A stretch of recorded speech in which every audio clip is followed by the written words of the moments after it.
Good morning students. आज की हिंदी की क्लास में आपका स्वागत है बेटा। आज हम आपकी हिंदी की बुक का 5th चैप्टर है मिठाई वाला, वो रीड करेंगे। आज तक हमने इसके 4 चैप्टर है वो कंप्लीट कर लिए। अब 5वां चैप्टर मिठाई वाला शुरू करने जा रहे हैं आज। तो आइए मेरे साथ इस चैप्टर को रीड कीजिए। बहुत अच्छा चैप्टर है ये। बहुत ही मीठे स्वरों के साथ वह गलियों में घूमता हुआ कहता, बच्चों को बहलाने वाला, खिलौने वाला।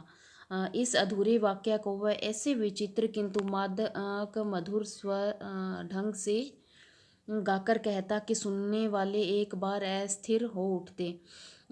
उसके स्नेहाभिषिक्त कंठ से फूटा हुआ गान सुनकर निकट के मकानों में हलचल मच जाती।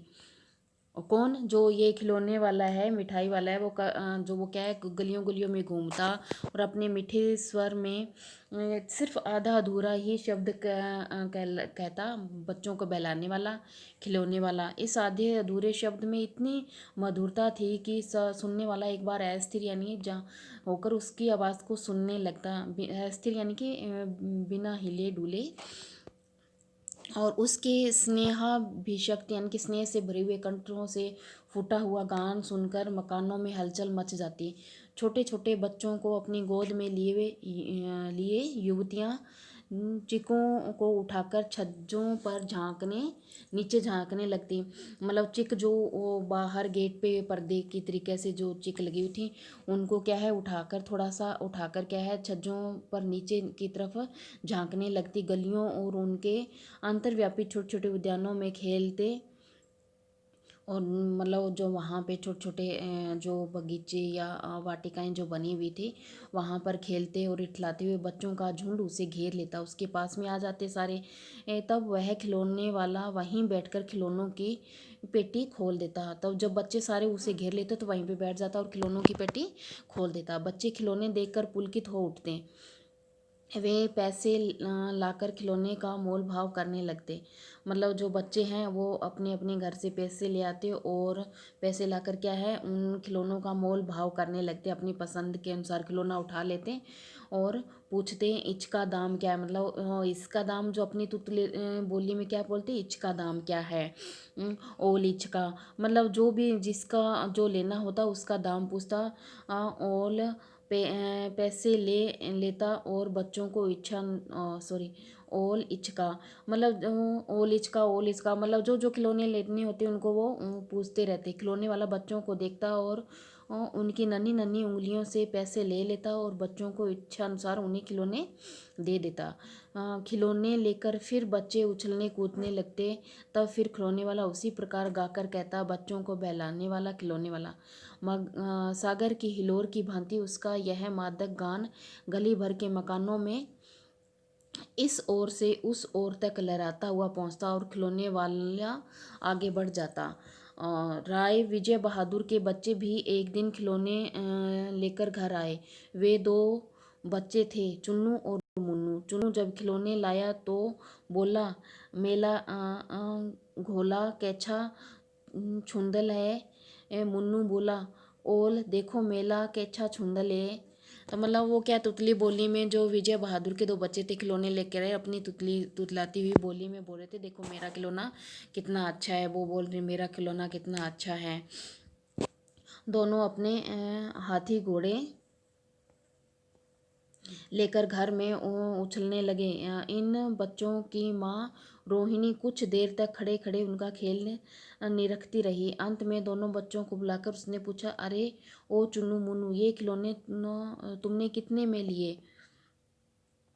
वो पूछती है भी तुमने कितने में लिए। मुन्नू बोला, 2 पैसे में खिलौना देने वाला दे गया है। रोहिणी सोचने लगी, इतने सस्ते में कैसे दे गया, यह तो वही जाने, लेकिन दे तो गया ही है, इतना तो निश्चय है। भी 2 पैसे में 2 खिलौने कैसे दे गया, इतने सस्ते कैसे दे के गया। एक जरा सी बात ठहरी। रोहिणी अपने काम में लगी। एक मतलब थोड़ा सोचने लगी अभी के दे के तो गया, कैसे दे के गया है। वो फिर क्या अपना अपने कामों में लग गई। फिर कभी उसे इस विचार करने की आवश्यकता भी क्यों पड़ती। वो फिर इस बात पर विचार करने की उसे कभी आवश्यकता नहीं पड़ी। 6 महीने बाद नगर भर में 2-4 दिनों से एक मुरली वाले के आने का समाचार फैल गया।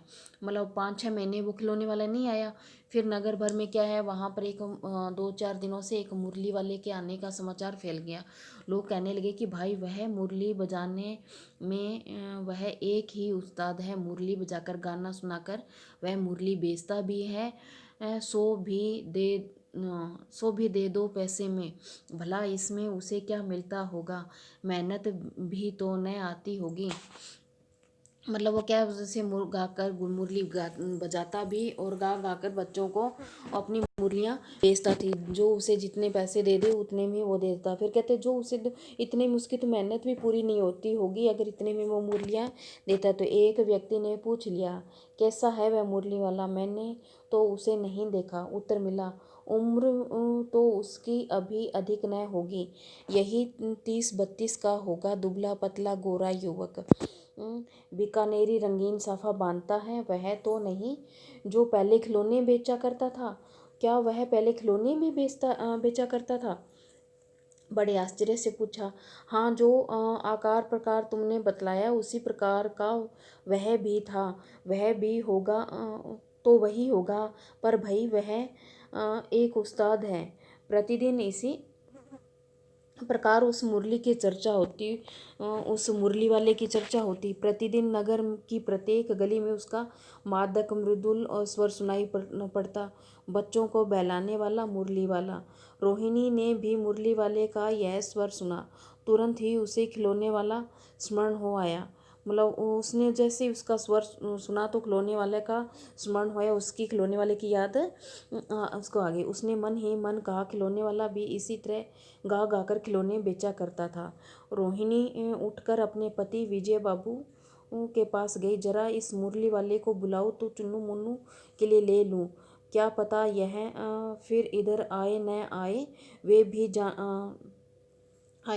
भी जान पड़ता है। पार्क में खेलने निकल गए। मतलब बच्चे भी क्या है, जैसे लगता है कि जैसे पार्क में खेलने के लिए निकल गए हैं। विजय बाबू एक समाचार पत्र पढ़ रहे थे। उसी तरह से उसे लिए हुए वे दरवाजे पर आकर मुरली वाले से बोले, क्यों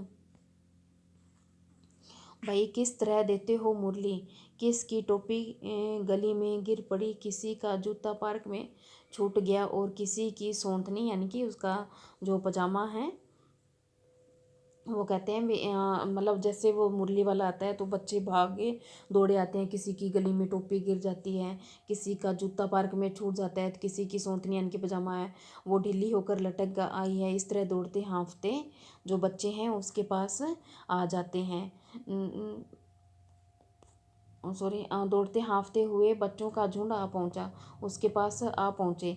एक स्वर में सब बोल उठे, अम भी ले दे मुरली और अम भी ले दे मुरली भी, अम भी हमें भी अम्मा मुरली ले दो। मुरली भी हम भी मुरली ले लें। मुरली वाला हर्ष गदगद हो उठा, बोला, सबको देंगे भैया, लेकिन ज़रा रुको। भी सारे बोलते हमें भी दे दो मुरली, हमें भी दे दो। तो हम भी ले दे मुरली। तो इस तरह से सारे बोलते हैं। तो ठहरो, एक एक को देने दो। अभी इतनी जल्दी हम कहीं लौटे थोड़े ही जाएंगे। भी इतनी जल्दी मैं थोड़ी ही चले जाऊँगा, सारों को मुरलियाँ देकर फिर ही जाऊँगा। बेचने तो आए हैं और हैं भी।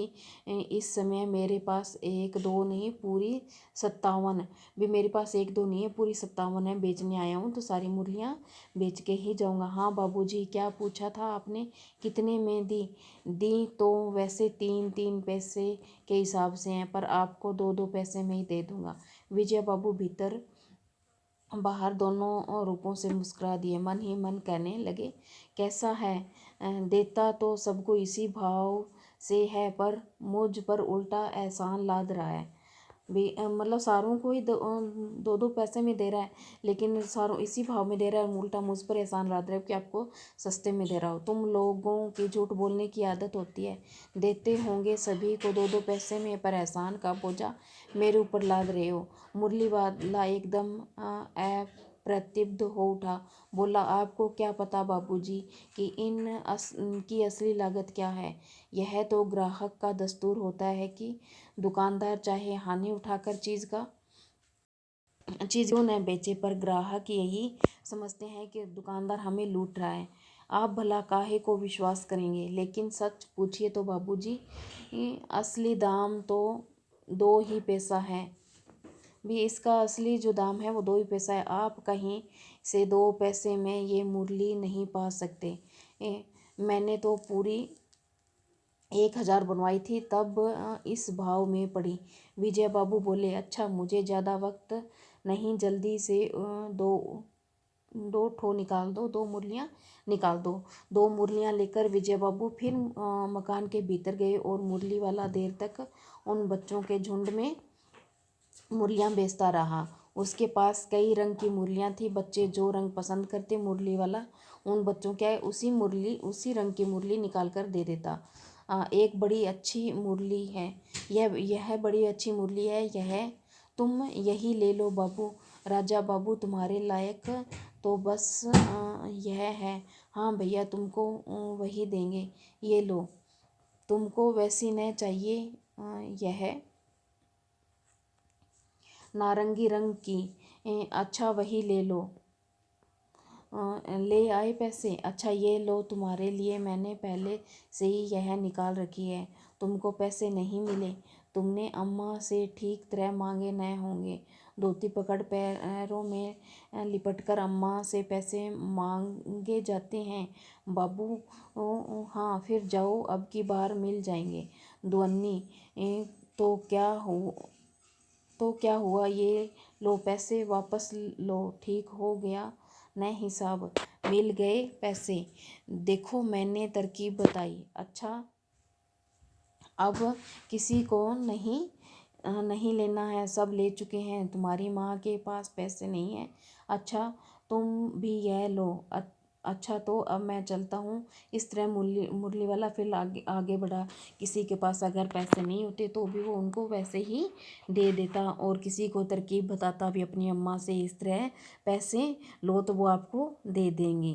तो इस तरह सारी जब बच्चे मुरलियाँ ले चुके होते हैं तो अपनी मुरलियाँ देकर फिर मुरली वाला आगे बढ़ जाता है। तो आज के लिए इतना ही, और कल पढ़ेंगे।